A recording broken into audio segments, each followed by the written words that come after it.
Ron, I have a kind of a broader question for you. We've had car dealers come on, Ron, on Yahoo Finance, and they'll say that the demand really is for gas-powered trucks and SUVs, not for electric vehicles right now. And I look at Tesla, and I don't understand why you'd have to be cutting prices if demand is as strong as they say it is. Is there any risk, Ron, in your opinion, that we're overstating how strong consumer demand really is for EVs?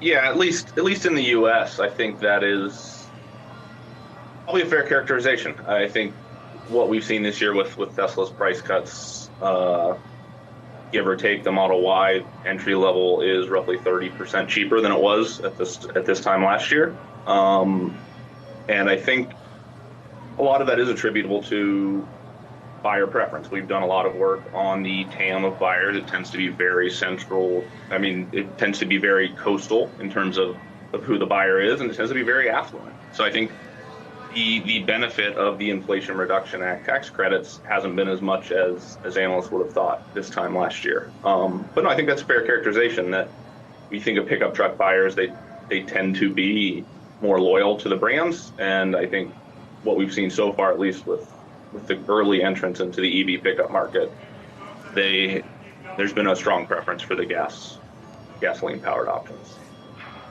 And Ron, what do you think would change that or motivate more demand for the EVs? Is that going to be a function of building out the infrastructure? What are the variables, the factors?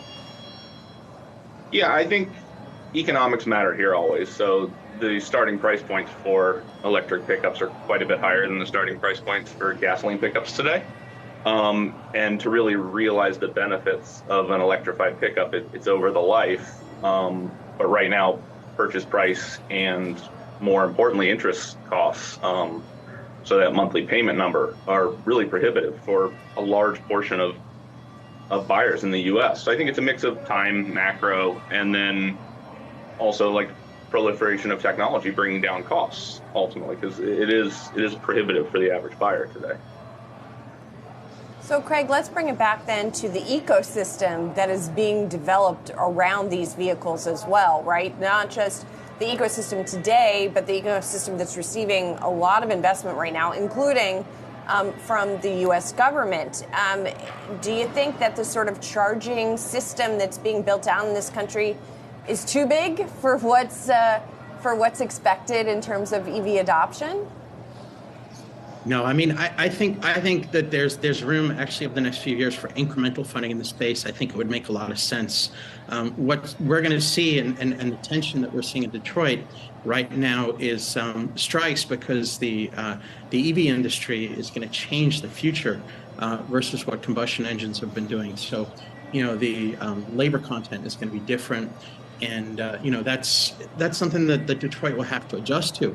So infrastructure is a very, very important part of adoption. The automotive industry in this country has been heavily subsidized for decades at different times through things like TARP and other mechanisms. Frankly, to build the EV charging infrastructure out there, we probably need another $10-20 billion on top of the $7.5 that's been set aside.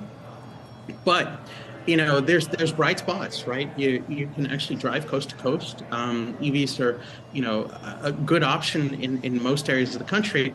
And quite frankly, utilization is growing on the networks out there. So one of the stocks we're recommending investors look at closely is EVgo. We're bullish on EVgo right here. Why? Because even though inventories are climbing on the lots of the mainline auto dealers, many of them are seeing their EV inventories at 90 days or plus. EVgo is not seeing it, right? They're seeing actual charging rates on the networks become 10% of miles driven versus what they were at about 5% just a couple of years ago. And you compare that to Tesla drivers, 15% up there. So there's a discrete mix towards people charging, not in their home, not at their workplace, but to using EV chargers to go longer distances, drive their EVs more. I think the investment in infrastructure is the right thing to do because it drives jobs in America. And, it's not really that heavy compared to some of these other things that have happened out there.